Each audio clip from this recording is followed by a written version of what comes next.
A continuación, para ya dar paso al seminario, quisiera presentar al docente del día de hoy.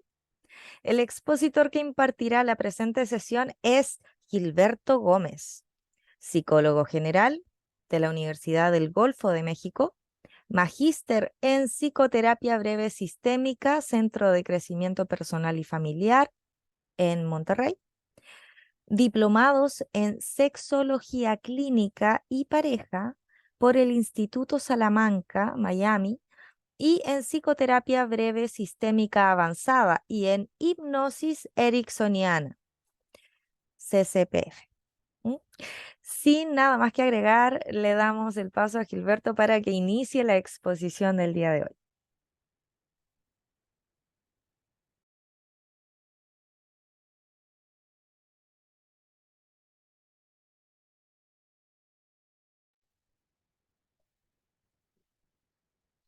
No está habilitado. ¿Me escuchan, verdad? Oye, muy bien, antes que nada, muy buenas noches a todos, ¿no? Gente de diversos lugares, Guadalajara, entre ellos, Aguascalientes y demás. Por ahí veo algunas personas conocidas, un gusto volver a verlos en estos talleres que hemos tenido, o estos seminarios que hemos tenido con ADIPA.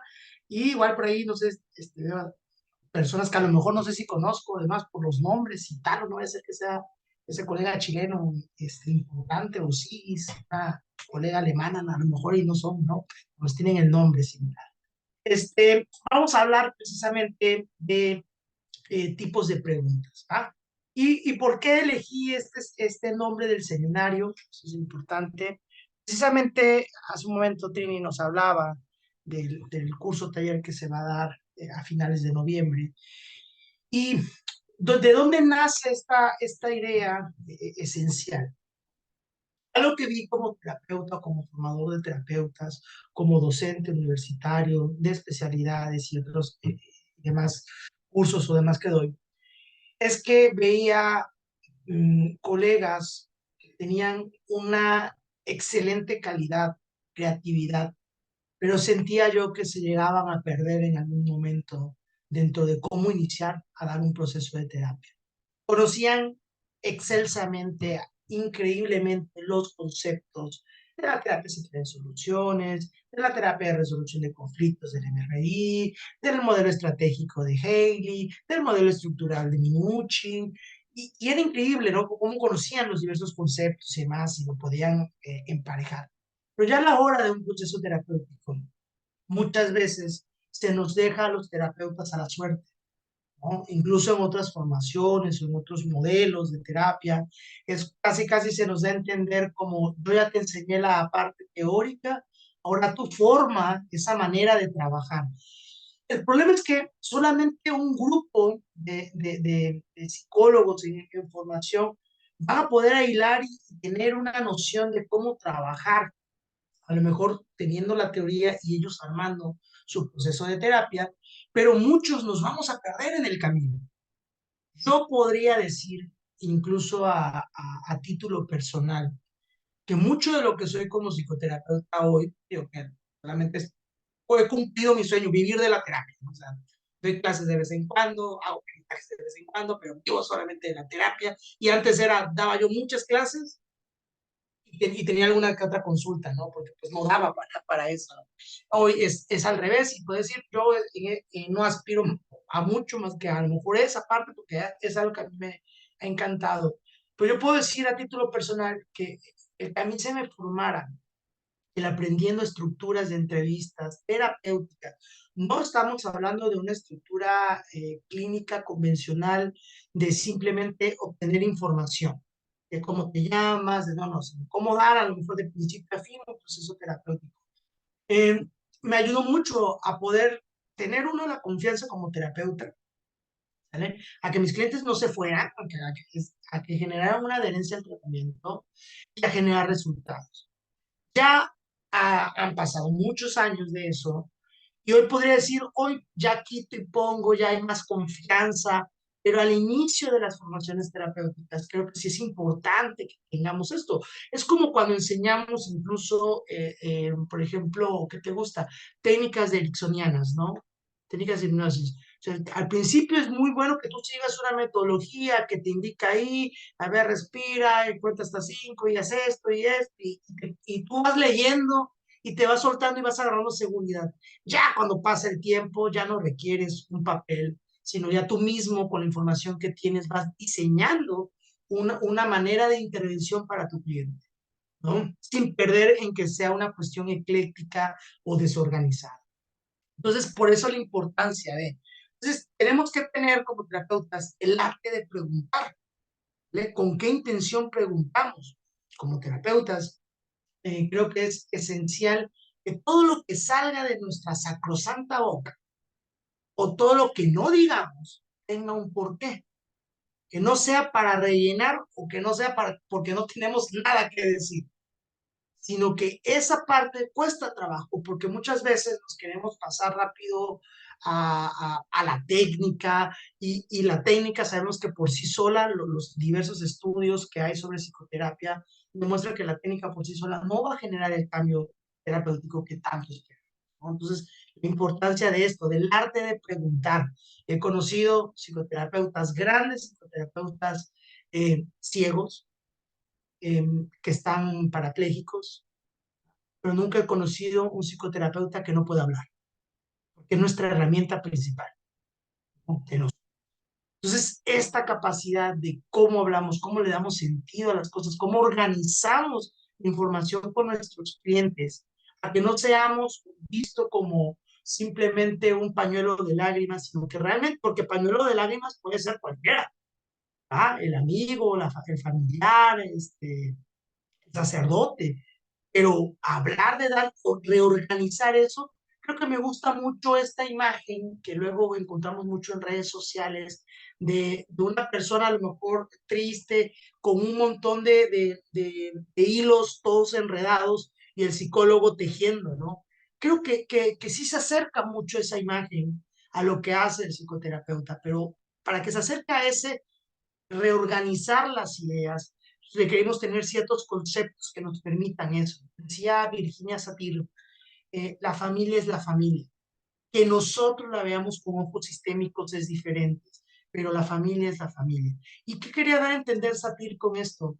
Que simplemente es una manera de ver las cosas. No estamos hablando de que la terapia sistémica sea la que tenga la verdad absoluta de todo. Simplemente es una forma de organizar la información de tal forma que podamos apoyar a nuestros clientes a que puedan salir avantes de una situación problemática, ¿no? Entonces, esa organización nos ayuda por medio de esas preguntas, ¿no? Eh, Déjenme compartir.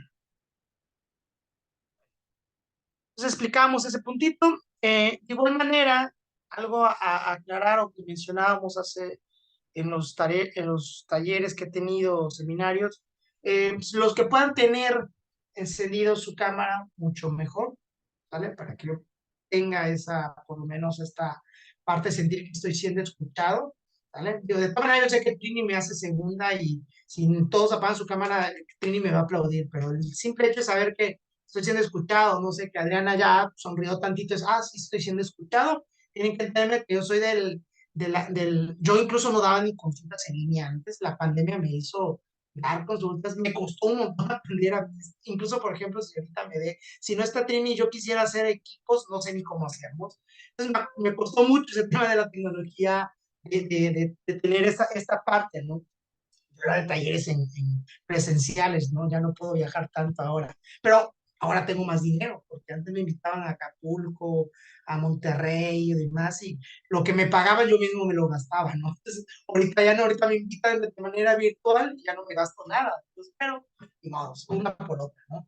Entonces, vamos a trabajar con esto, con preguntas de excepción, que viene precisamente del modelo centrado en soluciones, y las preguntas reflexivas que vienen de los modelos colaborativos reflexivos de Cartón y otros personajes, ¿no?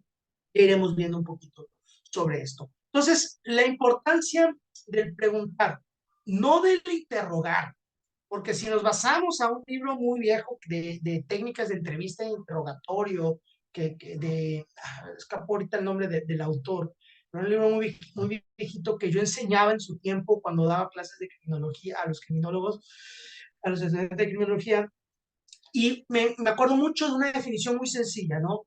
Interrogatorio es preguntas concretas para respuestas concretas.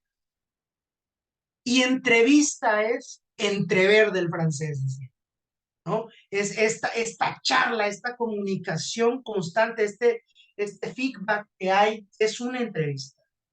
¿Va? Entonces, hacer una ficha de identificación como cómo te llamas, qué edad tienes, de dónde eres, a qué te dedicas, no es una entrevista, es un interrogatorio, porque estás haciendo una pregunta concreta para una respuesta concreta. Entonces, el arte de preguntar dentro del proceso de terapia no se limita, y por ahí voy a citar a Salvador Minuchin. Hay una entrevista muy bonita, esta la pueden encontrar en YouTube, que da en la Universidad de Buenos Aires, y él fue psicoanalista muchos años, dice, y hace él una broma, ¿no? A lo mejor de este proceso, y dice, bajo psicoanálisis yo aprendí dos grandes técnicas. Una, el eso cómo te hizo sentir, y dos, ¿y qué más? Dice, es todo lo que aprendí en psicoanálisis. Entonces, hacía él esa crítica de que muchas veces el terapeuta se limita a hacer preguntas muy comunes, ¿no?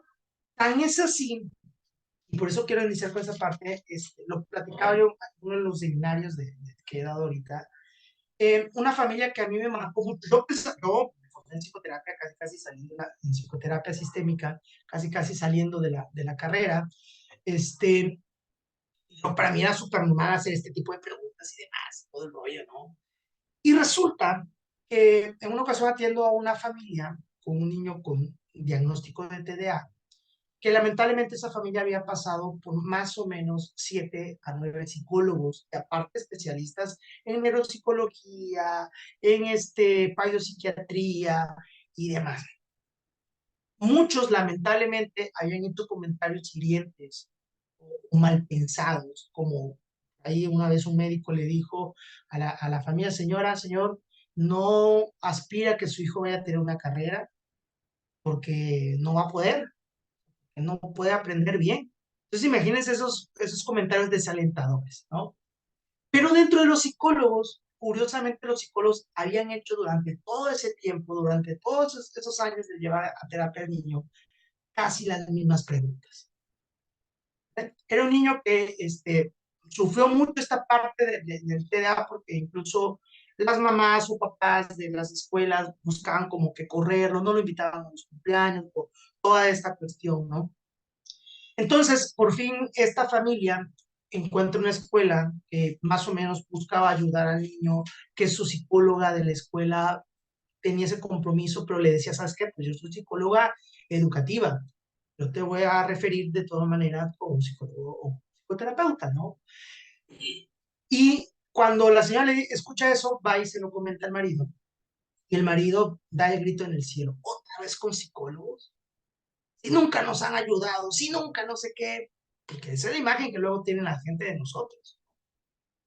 Y dice, bueno, vamos de una vez.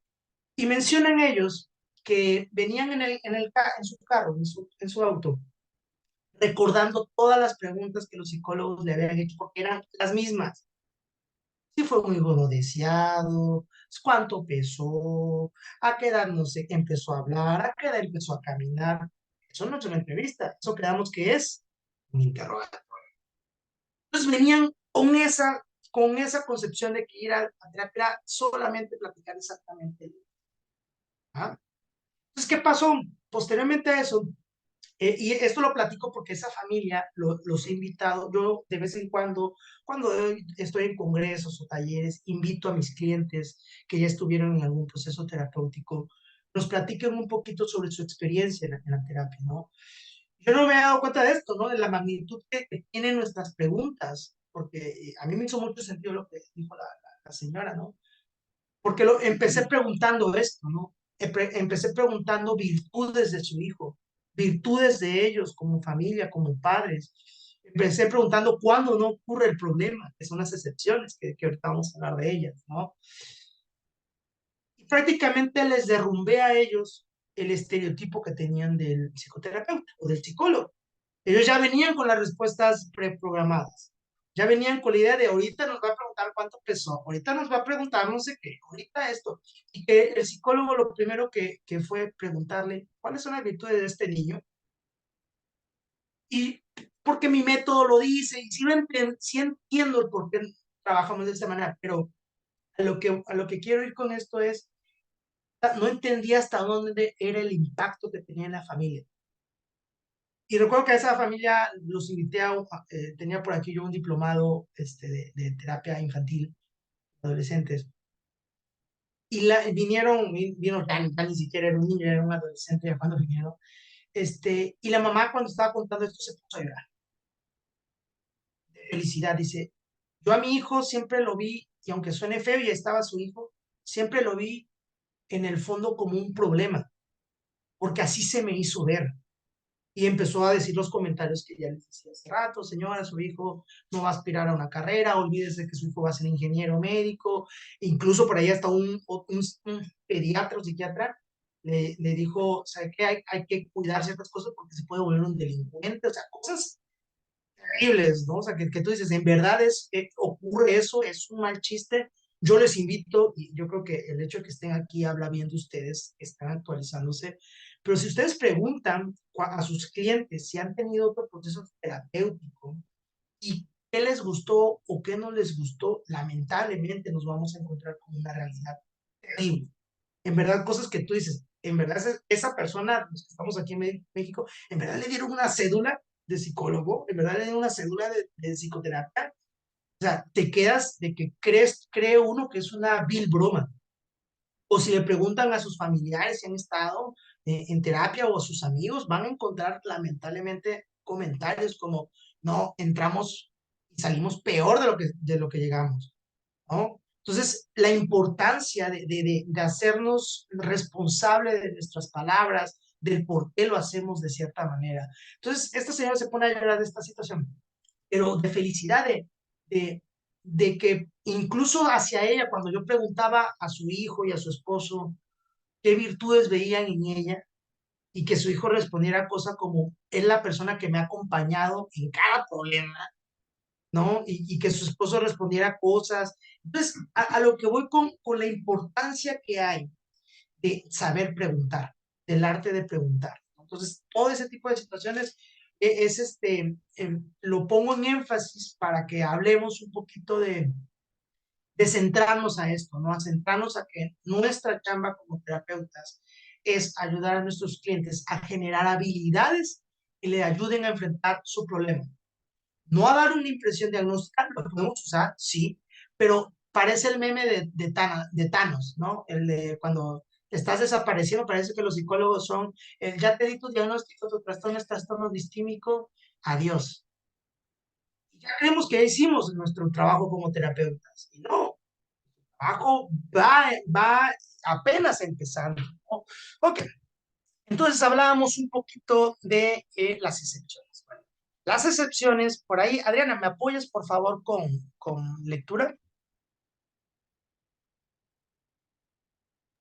Tu audio, ahí está. Sí, listo. Dice excepciones. Son las acciones y circunstancias en las que la presencia de la queja se atenúa o sencillamente no ocurre. Es tarea del terapeuta retener el tema de conversación de la entrevista clínica en las excepciones. ¿Continúo? No, ahí está bien. Listo. Bueno, esa es una de las definiciones que tenemos sobre excepciones. Las excepciones es algo que plantea el modelo centrado en las soluciones de Steve D. Chaser e Jason Kimbir. Y plantea una premisa importante es, no es necesario saber mucho del problema para resolver el problema. ¿Va?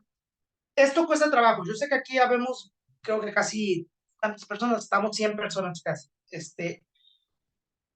Yo sé que el paradigma que más se nos enseña en la carrera es hablar del problema, saber la raíz del problema.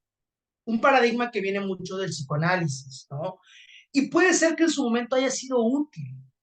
La situación es que los tiempos han cambiado y la gente no tiene ni el dinero ni el tiempo para estar años en un proceso terapéutico.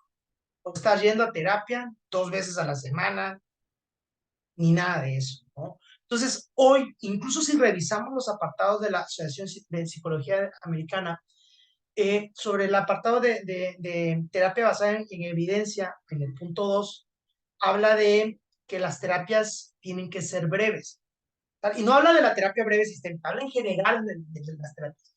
Y que precisamente aquí, ahorita estaba un colega aquí acompañándome y hablamos en nuestro taller eso, que entre más largo sea un proceso de terapia, menos se le puede adjudicar los cambios al proceso terapéutico, ¿vale? Si tú estás trabajando con una persona que tiene ansiedad y está acudiendo contigo una vez a la semana durante 1 año y medio y ha avanzado bastante, él dice que necesariamente fue la terapia. En 1 año y medio pueden pasar un montón de cosas hasta ganarse la lotería. Entonces, si yo ando depresivo y ahorita me gano la lotería, ¿qué depresión voy a tener? ¿No? Entonces, a lo que es, los procesos tienen que ser compactos. Ahora, una terapia breve no habla de que sea superficial, sino que sea un número determinado de sesiones para llegar a un objetivo. En este caso, para que sea una terapia breve, también tenemos que saber el alcance y el objetivo que queremos, ¿vale? Hacia esas situaciones. Entonces, mucho lo que buscamos es, en esta premisa de la terapia central en soluciones, es ver cuándo no está el problema. Mi recomendación en los procesos terapéuticos es, sí, al principio, saber un poco de quiénes están aquí, los clientes, sus nombres, edades, toda esta parte que hablábamos del interrogatorio, saber la situación problemática, cuál es la queja que ellos tienen, ¿sabe? Pero de ahí volcarnos a empezar a estudiar junto con los clientes cuándo no ocurre el problema. Ahora, cuando no ocurre el problema tiene una intención. El hecho de hacer preguntas de excepción es porque vamos a buscar de alguna manera replicar en la vida cotidiana de sus clientes esa situación. ¿Cuándo no está el problema? ¿Ve? Si resulta que tenemos un niño berrinchudo, entonces yo le puedo hacer preguntas, ok, ya me dijeron del berrinche, ya me dijeron que patalea, ya me dijeron que dice groserías cuando está llorando, que grita, ok, va. Ahora, señor Juan, señora Juana, ¿me podría comentar cuándo no ocurre? ¿Qué es diferente en su hijo, en su sistema, en su día a día, cuando el problema no está? Incluso podrían ustedes recordar algún momento donde ustedes creían que iba a ser el berrinche y no lo hizo. ¿Qué fue diferente? Eso es preguntar la excepción. Y es una serie de preguntas para ir indagando y obteniendo información que nos permita a nosotros como terapeuta ver la forma de cómo replicarlo.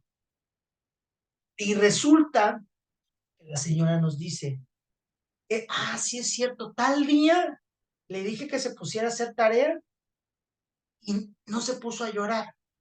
¿Qué fue diferente? Y la señora me puede responder que estaba mi esposo y que tiene que ver que esté su esposo. Es que a mi esposo sí le hace caso porque es un poquito más, le sigue más la autoridad y todo. Okay. Ahora, ¿qué no voy a dejar? Que su esposo deje el trabajo y se dedica a cuidar al niño. Pues no, hay que comer, ¿no? Pero ya yo hipotéticamente yo ya tengo que buscar alternativas de cómo replicar eso en el día a día e incluso sin necesidad de que esté el esposo. Por ejemplo, hay una tarea que le llamo tarea espejo. Por ejemplo, la tarea espejo es cuando yo le pido cuando alguien no tiene la jerarquía de poder, que en este caso, en este ejemplo que les estoy colocando es la señora, yo le pido que el señor no interrumpa, que la señora haga las órdenes, pero el papá está atrás de la señora. Entonces le dice, Juanito, haz tu tarea. Y Juanito ya va a chillar, Juanito a lo mejor ya va a empezar a repelar, pero ve que papá está atrás, pero papá no interactúa directamente, solamente está atrás, firme, con su cara a lo mejor de ogro, pero está. Y ya Juanito a lo mejor es ching, pues mejor me pongo a hacer mi tarea.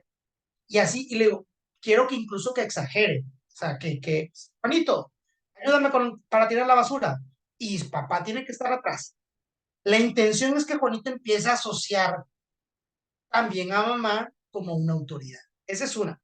Otra tarea, digo, aquí también vamos a hablar de algunas tareas que pueden ir dejando, pero que nacen, ¿de dónde nacen? Nacen de la excepción, ¿sale? Entonces, esta tarea que le estoy hablando a mí se me vienen formulando en el momento en que la familia me empieza a narrar, o la pareja, o el individuo me empieza a narrar cuando no ocurre ese problema. Otra tarea que recuerdo que he hecho cuando he encontrado estas situaciones, le he llamado la vaquita del poder, ¿vale? Y la batuta del poder es una tarea que voy a citar el caso de dónde nació esta tarea, y era precisamente un niño que tenía problemas de lenguaje, de más o menos 5 o 6 años, que pasaba por este tipo de situaciones, ¿no? De que no decía ciertas palabras, ya lo había visto un neurólogo, ya ha pasado esta parte médica y nada, ¿no? Y resulta que ciertas palabras, ciertas groserías, ya saben los mexicanos, ¿no? Bueno, según yo los mexicanos, porque hace rato tuve que ir y di este ejemplo, por ejemplo, yo recuerdo mucho que aquí en mi zona, un niño, por ejemplo, de 3, 4 años que apenas está empezando a hablar, se hace bromas alrededor de los niños, ¿no? Como el de Tampico Oscuro, no sé si lo han escuchado, que le dices a un niño de 4 años, di Tampico Oscuro y suena como si fuera una grosería. ¿No? Te pica él y es una grosería, ¿no? Entonces, a lo que voy es, qué curioso que este niño, cuando tenía que ver con ambientes familiares y los tíos echándose la chelita y que si la carnita y que no sé qué tanto, el niño se metía en las conversaciones, decía una grosería, todo el mundo se reía, pero en consulta, la mamá me decía, es que no habla, es que resulta, a ver, dile al psicólogo, chocolate, y el niño decía, chocolate, ate. Max Steel, a ti. Entonces, empiezo a preguntar esta parte de la sesión cuando no ocurría y me topo con estas, que si la grosería, que si esto. Entonces, ya desde ahí, ya podemos decir, no hay un daño en el área de Broca, no hay un daño en el cerebro, ¿no? No es un rollo del neurodesarrollo, es un rollo de la interacción que tiene ese sistema. ¿Ya? Y empiezo a hacer esta pregunta a los padres, ¿no? ¿Qué beneficios tenía el hecho que él no pudiera hablar bien? Y los papás así de que no, ¿cómo va a ser? Si todo es beneficio, nosotros estaríamos muy felices, muy alegres, no sé qué tanto. Digo, no, aquí hay un beneficio el hecho de que no hable. Entonces no le encontraban cuál era ese beneficio. Yo le digo, el día que ese niño hable, él piensa, o su cerebro piensa, que va a dejar de recibir todo lo que ustedes le dan. Porque resulta ser que incluso para venir a terapia, el papá le dijo ese comentario, si tú le haces caso al psicólogo, yo te compro una alberca, ¿no? Y cuando esto del chocolate, esto del Max Steel, ¿qué pasaba? De repente era, di chocolate, ate, y el niño lloraba, y el niño no sé qué, y la mamá y el papá se les ablandaba el corazón y decía, ay, mi hijo está, a pesar de que tiene un problema del neurodesarrollo, ah, esfuérzate en tu chocolate, ten tu Max Steel, ten tu peluche, ten este. Ahora, ponía yo el ejemplo en la mañana, ¿no? De que vamos a imaginar que el jefe le da un bono de puntualidad a Adriana, pero Adriana llega tarde, media hora tarde. Al otro día vuelve a llegar tarde y le volvemos a dar el bono. Y vuelve a llegar tarde y le volvemos a dar el bono. ¿Adriana va a motivar eso a que llegue temprano? No. En su cabeza está como que la duda de, ¿no será que me están dando el bono por impuntual? Voy a seguir llegando impuntual porque pues no vaya a ser que me lo quiten, ¿no? Porque se le están adelantando a premiar a ese niño, ¿no?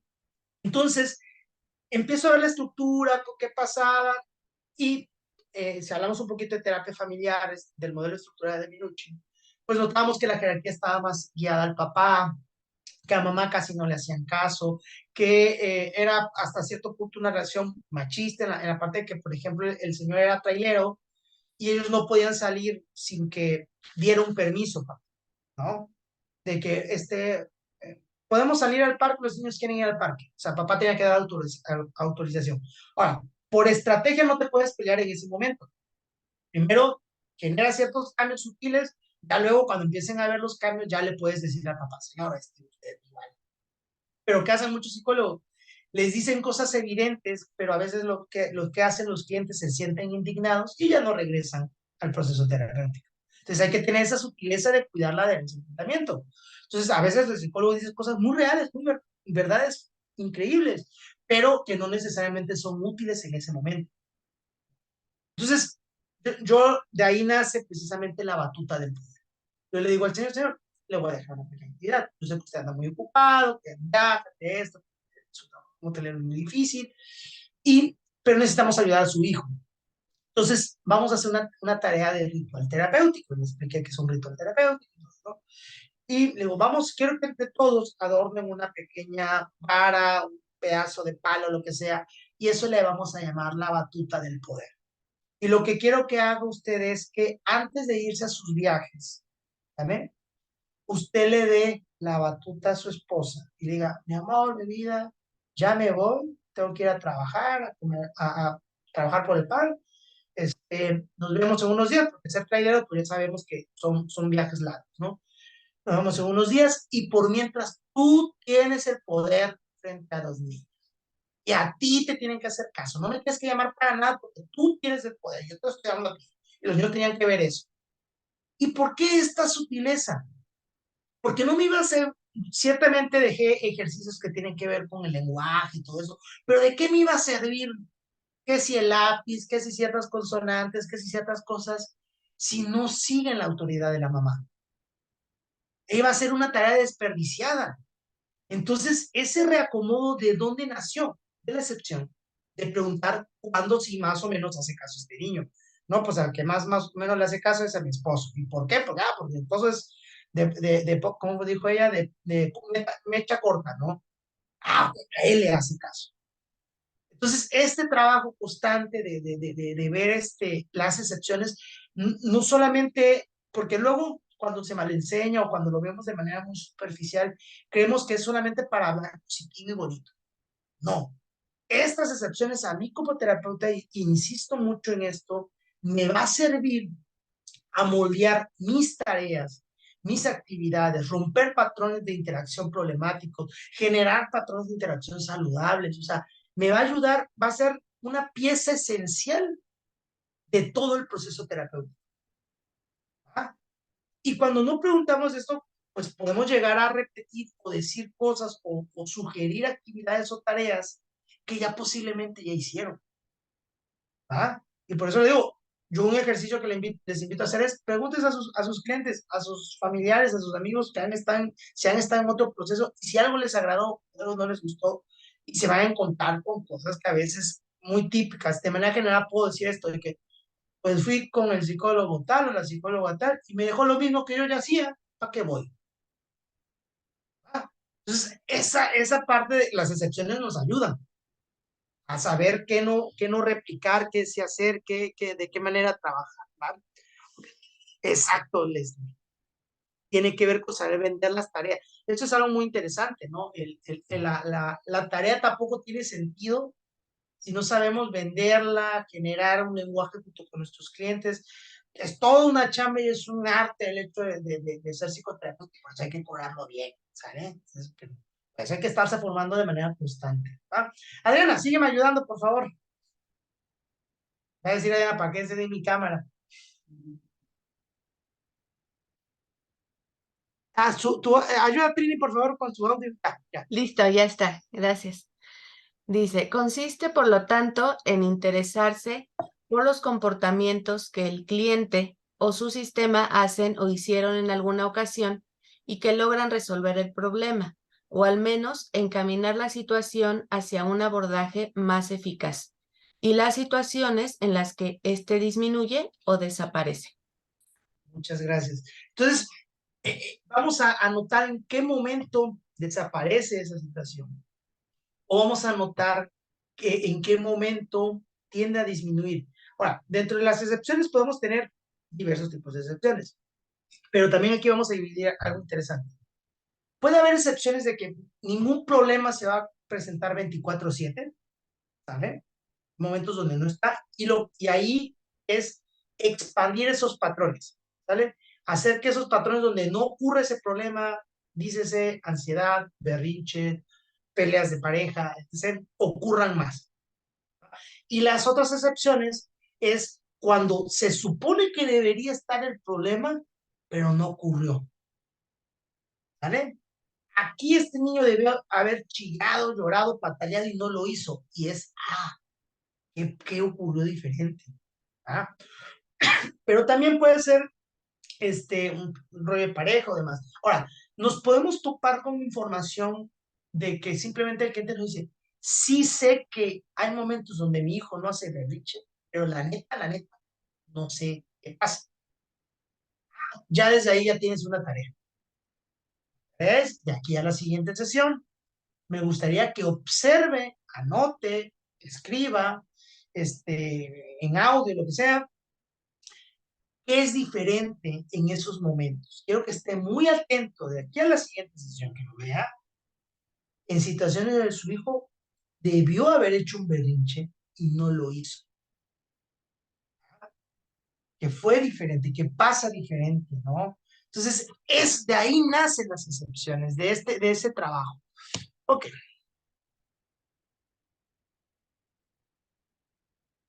Entonces, muchas veces el paradigma del psicoanálisis, que está muy inmerso en todo lo que nos enseña, y repito, no es que esté mal, solamente que en la actualidad hay métodos que nos están ayudando a ser un poco más efectivo en una brevedad de tiempo, ¿no? Nos enseñan de las quejas, ¿sale?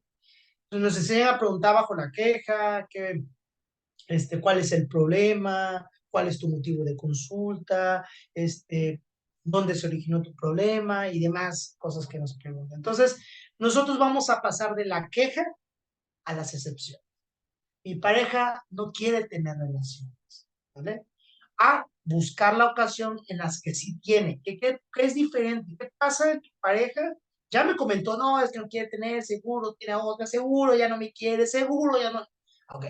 ¿Me puedes comentar brevemente en qué momento sí notas un poco más de iniciativa en tu pareja, notas ciertos aspectos donde él también responde de manera agradable y en verdad, no todo tiene que ser mal pensado?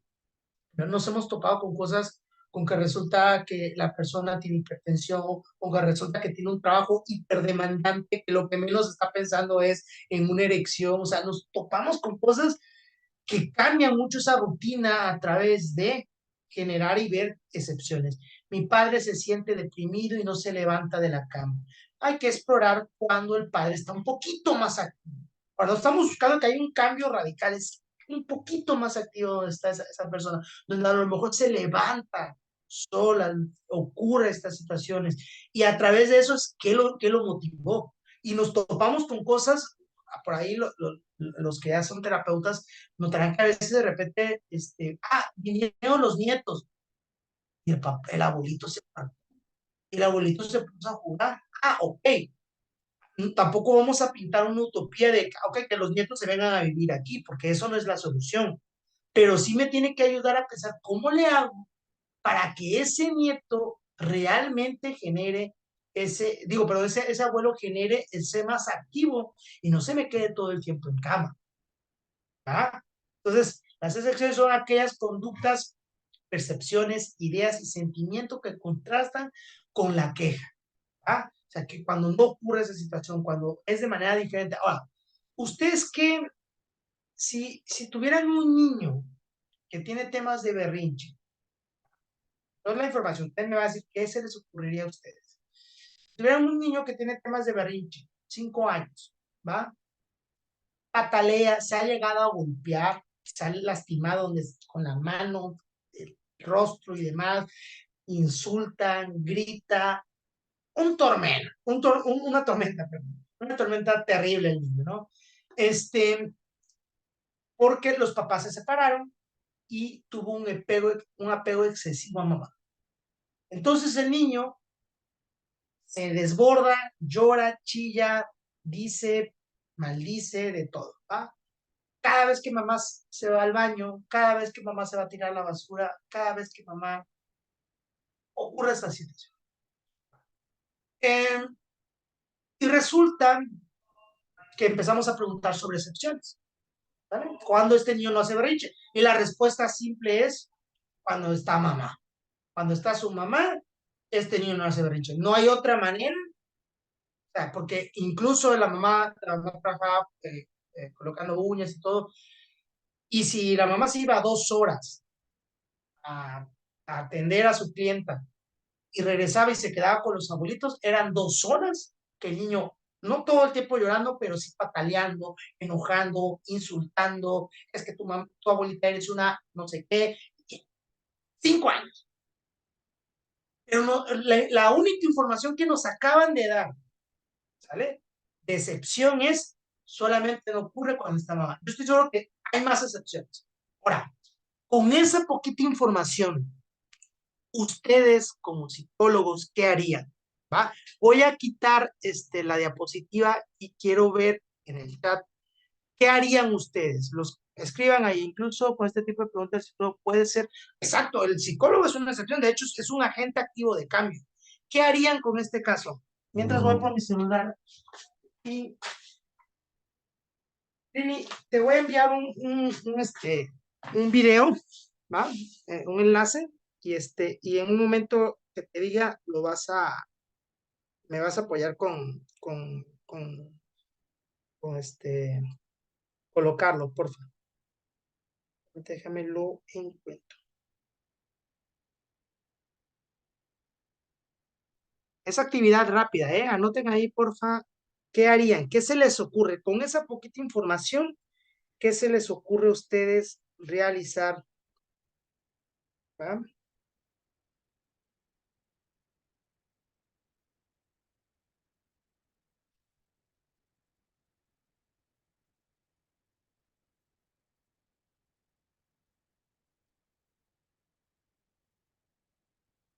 Ok.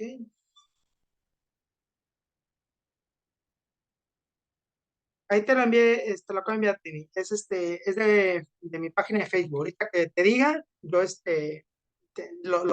porfa, me ayudas a compartir. Mientras leo algunos conducta espejo, ok, cuidadores pueden tratar al niño como lo hace la madre, excelente, ¿va?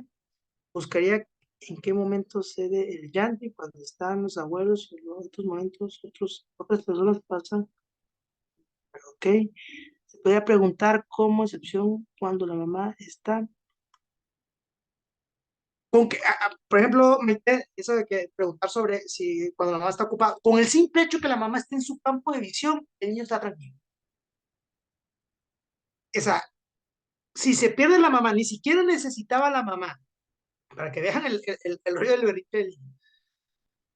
La mamá podía estar en la cocina y el niño podía estar en la sala viendo la tele y de reojo volteaba a ver si estaba su mamá, todo bien.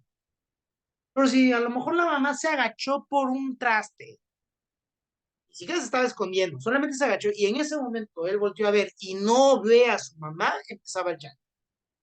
Si la mamá se levantaba, ya, es que pensé que te había sido. Un apego reactivo excesivo, ¿ah? O sea, entonces generaba ese tipo de situaciones.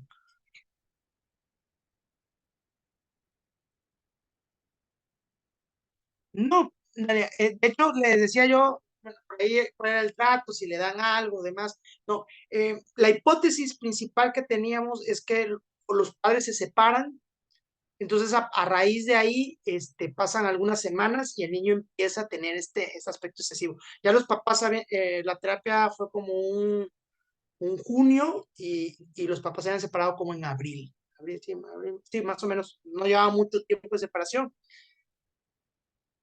Trabajar con el desapego de la mamá, excelente, muy bien, comenzar a aplicar límites. Entonces, ahí pueden ir leyendo ustedes igual, yo estoy leyendo para mí para ver si hay alguna idea que igual podamos explotar un poco más. Analizar usando 5 sentidos de la mayoría. Ok, excelente, esa es una actividad de la TCC. Buscar límites, tiempos. Es la que se me ocurrió a mí. Todas esas están muy bien, ¿eh? Em, Preguntar excepción. Ya hablamos de la excepción, ¿no? ¿Qué le hace sentir esa seguridad, mamá?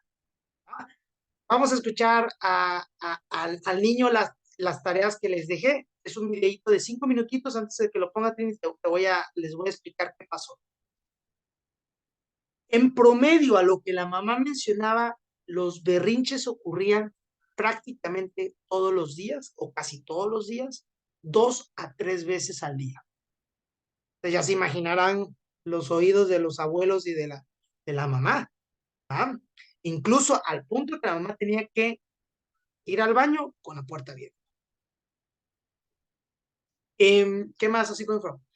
De esa primera sesión que tuvimos a la segunda sesión, o sea, en 15 días en promedio, yo le preguntaba, como nos íbamos a ver en 15 días para la segunda sesión, yo le preguntaba a la señora, en 15 días aproximadamente, ¿cuántas veces llora? No, pues si es posible casi todos los días, habrá un día que no, pero poquito, o sea, realmente sí, es muy seguido porque en algún momento salgo de su campo de visión, en algún momento me doy la vuelta atrás del sofá y es mi mamá, y mi mamá, y mi mamá, y mi mamá. Desde el primer día de la sesión, el primer momento donde no lloró fue dentro de la consulta. Sacamos a mamá de la consulta. ¿Por qué? Porque primero hicimos preguntas que le hicimos interesante al niño alrededor de, ¿quieres que te ayude con esto? ¿Quieres? Sí, sí, sí quiero, no sé qué tanto, ¿no? A la segunda sesión, la mamá reporta que en 15 días los berrinches disminuyeron a 14 días sin berrinche. Solamente un día, que fue cuando se le perdió una hojita que él quería para hacer su tarea y que no estaba mamá, fue un berrinche. Ahora, una vez cada 15 días que nuestros hijos nos hagan un berrinchito por ahí, pues no hay problema, ¿no? Pero si es todos los días, pues ya no está tan chido, ¿no? Entonces vamos a aprovechar estos 5 minutitos para que Tini nos comparta el video.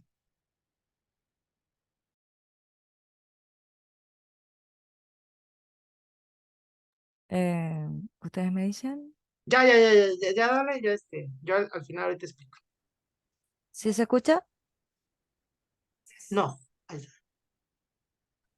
¿No? Igual ¿No se sí que, escucha? no, todavía no.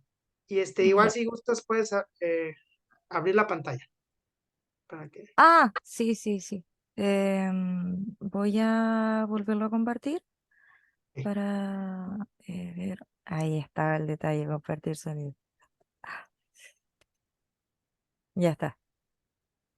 Ok, nos encontramos con Cesarito, Cesarón, Cesarote, César, el valiente. ¿Ah? Con autorización de mamá, nos permite videograbar un poquito, en este caso directamente hacia mí, en la entrevista que tuvimos con César la vez pasada. César es un niño que tiene, ¿cuántos años? 5 años. Y que venía de tener problemas de apego excesivo con mamá. ¿Qué pasaba cada vez que mamá se iba? Lloraba, César lloraba muchísimo. ¿Cómo lloraba César? ¿Qué decía César en ese momento? Que extrañaba y le decía a mis abuelos. Y que querías a tus abuelos, lloraba, ¿qué más hacías? ¿Pataleabas? Poquito. Pataleaba mucho. Mucho, bastante, wow, ese es César. Y entonces, la sesión pasada, César y yo tuvimos una entrevista muy interesante, muy grata, donde le enseñamos a César 2 técnicas para que dejara de llorar cada vez que mamá se iba de casa. ¿Vale? Cabe aclarar que por poner un ejemplo de esto, si estaba mamá y César en casa y de repente mamá salía a tirar la basura, entonces César se ponía a llorar demasiado. César pataleaba y lloraba excesivamente. Y una de las preocupaciones de mamá precisamente es esa, el hecho de que no podía tener un momento de privacidad sin que César llorara. Entonces, mucho de lo que trabajamos fue ayudar a César a tener pequeñas técnicas que le ayudaran en el día a día. ¿Te acuerdas de las 2 técnicas? Sí. ¿Cuál fue la primera técnica, César? Imaginar cómo se vestía mi mamá. Vestía a su mamá. Entonces, una manera, y esto viene mucho del trabajo de Erickson, es que si le preguntaban a Erickson que si cómo llegar cuántas formas diferentes había de llegar de un punto A a un punto B, vamos a suponer de aquí a Mina de Iglesias, y hay quien decía en carro, en bici, en avión, caminando. De hecho, hay algo que me pasaba dentro de ¿Qué te pasaba? me sangraba. ¿Te sangrabas de tanto que te ponías a berrinchar de lastimarte o cómo? Bueno, me latía muchas veces y me sangraba. Te lastimabas muchas veces y te llegabas a sangrar. Ok. Entonces, César, la técnica que manejábamos era traer a mamá en la mente. Y eso es un poquito de lo que quiero dialogar, ¿no? Traer a mamá en la mente. Y esa manera de traer a mamá en la mente genera un aspecto de confort y de abrazo. A ver, recuérdame y descríbeme esa técnica. ¿Cómo era? Tú dime la técnica. Bueno, primero era cuando se vestía mi mamá. Ok. Tu mamá se iba a comprar o a hacer algo y entonces para no llorar, tu trabajo era respirar profundamente y empezar a imaginar a mamá cómo estaba vestida, cómo estaba peinada. ¿Cuál me dijiste que es el peinado que más te gusta de mamá? El chonguito. El de chonguito, qué bonito peinado.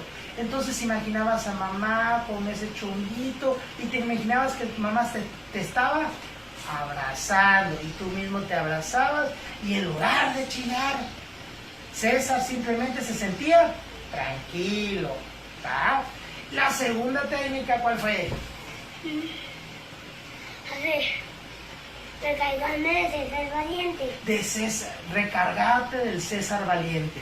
El César Valiente fue un dibujo que aquí nuestro amigo César hizo. ¿Y cómo era ese César Valiente que dibujaste? Con espada y escudo. Con una espada y un escudo. Y ese César, cada vez que tú te sentías inseguro de que mamá no estaba, ¿qué tenías que hacer? Respirar. Respirar y tocar el dibujo del César Valiente. Y entonces, ¿qué iba a ocurrir? Te ibas a recargar de la valentía de ese César. ¿Y cómo te sentías cada vez que mamá no estaba y tenías el dibujo?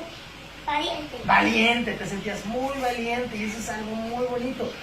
En todos estos días que no te he visto, César, más o menos han pasado 15 días, ¿cuántas veces no lloraste? ¿O si lloraste por mamá?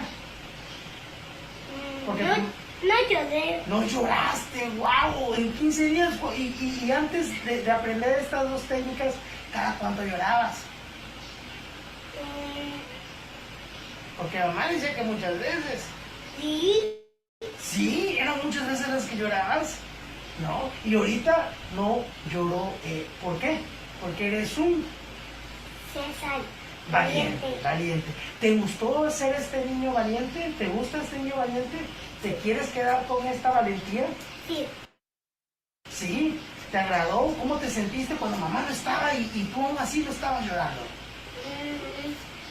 Valiente. Te sentiste muy valiente, ¿no? Y eso es parte de lo que trabajamos con a veces los niños, de que mantienen una conducta constantemente y sin embargo, o una conducta negativa constantemente, pero cuando se vuelven creativos y los niños agarran con buena intención una técnica, les agrada y lo disfrutan de maravilla. ¿Verdad, César? Sí. Te felicito.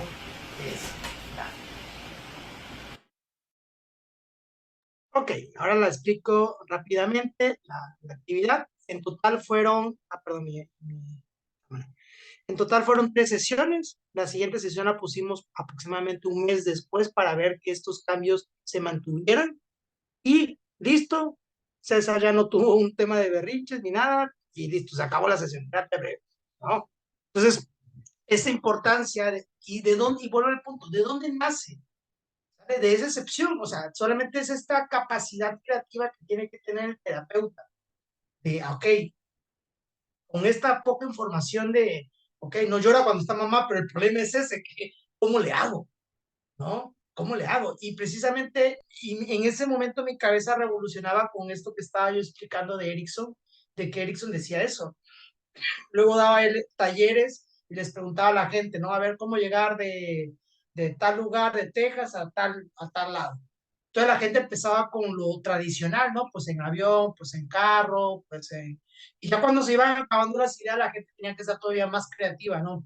No, pues de rodillas, no, pues rodando, no, pues en caballo, no, pues y cada quien en patines.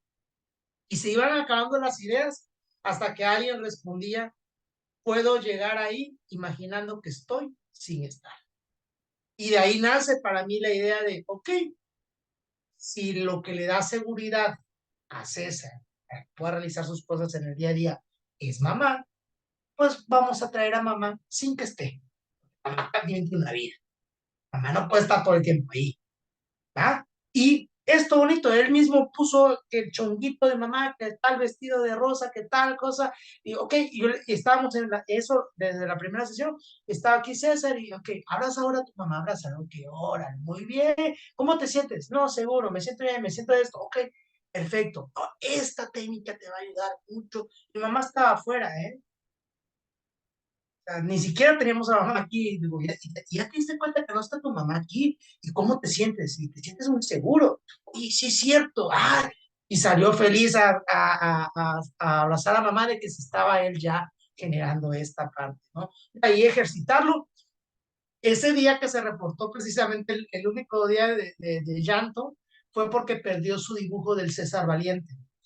La técnica del César Valiente era, él tenía que dibujar una armadura de poderosa o valiente, ¿no? Para gente de 5 años, pues digo, ay, todo feo, pero él era su César Valiente, ¿no? Y le decía, y cada vez que te sientas tú que te hace falta un poquito más de valentía, te vas a acercar a tu dibujo y te vas a recargar de la energía del César Valiente. Y lo hacíamos aquí y todo el rollo, y ok, se le perdió y ya de ella no necesitó su dibujo. O sea, él solito y dejó incluso dentro de ese mes, dejó de hacer en ciertos días esta actividad de recordar a la mamá, obviamente pues lo del el dibujo pues ya había quedado atrás desde la sesión anterior, ¿no? Entonces, eso es trabajar de esta forma. Ya nada más, deme un minutito o menos de un minutito, ahorita pasamos si hay alguna pregunta o comentario, solamente para cerrar con las preguntas reflexivas. Ya hablábamos un poquito del trabajo de las excepciones y las preguntas reflexivas, ya no las vamos a leer, ya solamente yo se las voy a explicar rápidamente. Tom nos dice que las preguntas reflexivas por sí solas son terapéuticas. No es lo mismo que tú le digas a un cliente, señor Juan, eso que está haciendo está mal, va a destruir a su familia. Que si yo hago una serie de preguntas señor Juan, ¿cuáles son las consecuencias de mantener esta adicción que tiene? Que llega a un punto de no retorno, es decir, que llega a un punto donde usted diga, creo que esto ya me ha dañado mucho. Que el señor Juan me responda, creo que cuando mi familia se destruye. Y le pregunto, señor Juan, ¿es lo que usted aspira? ¿A que su familia se destruya, que se disuelva por esta adicción que usted me está comentando? No. Sin embargo, pareciera que la coherencia de sus actos habla de que lo que usted busca es destruir su familia, ¿no? ¿Qué pequeños esfuerzos estaría haciendo usted para empezar a ser congruente entre su pensamiento de querer mantener a su familia y no destruir a su familia? ¿Qué pequeños actos es lo que puede hacer de aquí a la siguiente sesión que lo vea? No, pues empezar a tener más momentos familiares. ¿Cómo cuáles? ¿Qué? Entonces, lo que nos dice Tom es que no va a tener el mismo impacto eso, que si el cliente se dice, creo que la estoy regando y voy a perder a mi familia, que si yo se lo digo. Entonces, las preguntas reflexivas radican en esa idea, ¿va? Ok, ahora sí, creo que estamos en el tiempo, Trini, ¿verdad? Tú dime, tú dime. Si le parece bien, podemos iniciar con preguntas específicas. Ok, Vamos a tomar perfecto. unas cuantas palabras. Ahí, manitos, reacciones. Vamos a tomar las palabras en orden. Por eso les digo, ¿quién tiene dudas? Sergio dice que le gusta el contenido.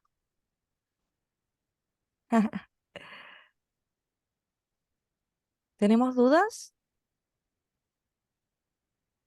Em, Inicio si gustas ah, con la que está aquí de sí, Viridiana. Ok, sí, sí. que nos pregunta que estas preguntas o esas herramientas, ¿cómo las ocuparíamos con adultos? Si se dan cuenta, incluso lo poquito que se ve de mi consultorio, yo no tengo juegos, ¿eh?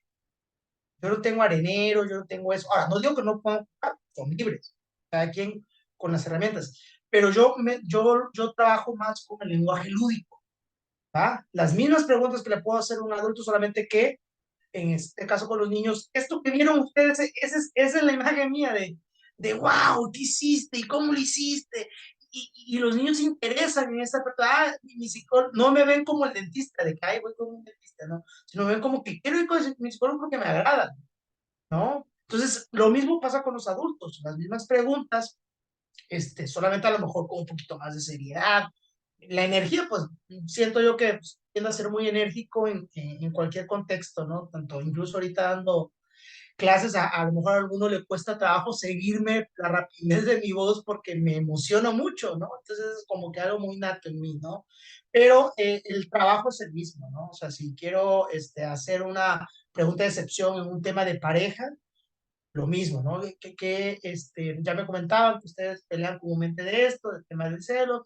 ¿Me podrían comentar momentos donde en lugar de celarse o en lugar de pelear, en lugar de gritarse, simplemente ha habido un poco más de armonía? Esa es la pregunta de excepción dirigida a un tema de pareja. ¿Ah? Exacto. No sé si hay alguna otra pregunta o comentario o quieres elegir alguno, Trini. Las preguntas reflexivas no se podrían interpretar como confrontativas. Excelente pregunta. Buscamos, lo interesante de las preguntas reflexivas es que lo que buscamos es que no sea una sola pregunta, son preguntas reflexivas, una tras de otra en ese aspecto, cuidando el tono, ¿va? Cuidando el tono. O sea, ahorita que estaba este ejemplo, es el que se me ocurrió, pero por supuesto que pueden hacer de manera positiva. Por ejemplo, ¿qué va a ser lo primero que tu esposa te va a decir cuando empieza a notar los pequeños cambios de que estás trabajando el vencer la adicción? La adicción. Y es una pregunta reflexiva, porque a lo mejor no se ha puesto a pensar él en esa situación, ¿no? De que para él ya a lo mejor su matrimonio estaba destruido, ¿no? Para él a lo mejor él se veía amarrado a su adicción, ¿no? Entonces, es esta idea, ¿no? Sí, Omar, hay guías de preguntas sencillísimas. Aparte, yo les voy a enseñar varios tipos de preguntas estratégicas, reflexivas, pulsadas, etc. En el curso que vamos a dar. Pero si quieres así como que algo rápido y encontrar, escribe nada más cartón, Karl, Tom, T-O-M-M, preguntas reflexivas. Y vas a encontrar los 4 artículos que hay de Tom, que es un psicólogo canadiense que nos habla de cómo hacer preguntas reflexivas.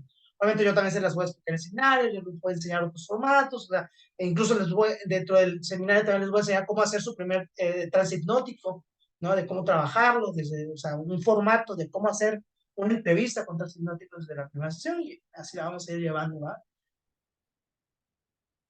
Bueno, bueno, no sé si, Trini, tú dime, ¿cuánto tiempo me queda? Yo sé que son Sí, muy... nos queda una pregunta nada más, es que tenemos la manito de Ítalo. Ok, em, Italo. Hola, buenas noches. Buenas noches, Italo. Sí me hubiera gustado saber cuáles son las limitantes y los alcances de las preguntas reflexivas, porque lo que yo noto es que buscan mediar la situación presente, pero no resuelven del todo el trasfondo de la conducta. Ok, ahora, por trasfondo, ¿te refieres a lo mejor que él originó o algo así? Italo, no sé si te refieres a trasfondo como esta parte de... Este, por el trasfondo me refiero a que da la impresión de que estamos atendiendo la respuesta, pero no las causas. Bueno, ahí es lo que hablábamos hace rato sobre el cambio de paradigma. ¿Vale? No todas las terapias se basan en encontrar un origen del problema. Incluso aquí, digo, tendríamos que tener toda una clase de terapia de cibernética de segundo orden. Por ejemplo, una de las premisas básicas que hay en la cibernética es que el origen de un problema es independiente del presente del problema. Hay una serie de factores en el presente para que el problema se mantenga. Por lo tanto, No es necesario, es una vía, es un estilo de terapia el trabajar el trasfondo, pero no es necesario trabajarlo para erradicar un problema. Ejemplo, el ejemplo más sencillo es, una persona puede empezar a fumar por moda o rebeldía, pero no lleva 20 años fumando por rebeldía. Una persona, hablando ya de casos graves, ¿no? Una persona a lo mejor hoy viene a terapia porque tiene terrores nocturnos, o tiene pánico o generalizado o demás, porque tuvo un abuso sexual en la infancia o en la adolescencia. Eso lo originó, pero el origen es independiente del presente del problema, porque mucho de lo que nosotros vamos a indagar es qué ha estado ocurriendo desde que el problema se originó para que el problema el día de hoy se siga manteniendo. ¿Vale? Entonces, nuestra vía de tratamiento es ver en el presente y en el pasado cercano qué es lo que está ocurriendo para que ese problema se mantenga. Ahora, es una vía, es un método de terapia, y hay otras vías que trabajan bajo la idea de encontrar esa raíz, dialogar sobre esa raíz, generar a lo mejor un insight, etc. Y es válido, ¿vale? La cuestión es esa. Simplemente son métodos y maneras de trabajo. Ahora, ¿por qué lo hacemos de esta manera? Porque eso nos ayuda a nosotros a que sea un poco más breve el proceso terapéutico. Los invito para que vean también ustedes algunos ejemplos rápidos de casos que hemos trabajado en terapia breve así. Tengo por ahí en mi canal de YouTube, así escribe mi nombre, Gilberto Gómez Pérez, y hay dos casos ahí, ¿sale? De una pareja, ¿sale? Así, para que vean más o menos el contexto, una pareja de adultos mayores que existía violencia física, psicológica, incluso el señor se intentó suicidar en 2 ocasiones, alcoholismo, infidelidad, y tú dices, oye, eso es para llevarse un año de terapia, mínimo. En total, hasta ese avance llevamos 4 sesiones y el avance era ya grande. Y no solamente de parte de ellos, invitamos al hijo que vivía con ellos para que nos comentara cuáles eran los cambios. En total tuvimos 5 sesiones. Ese caso fue desde el 2018. El año pasado, también me gusta hacer mucho seguimiento de casos.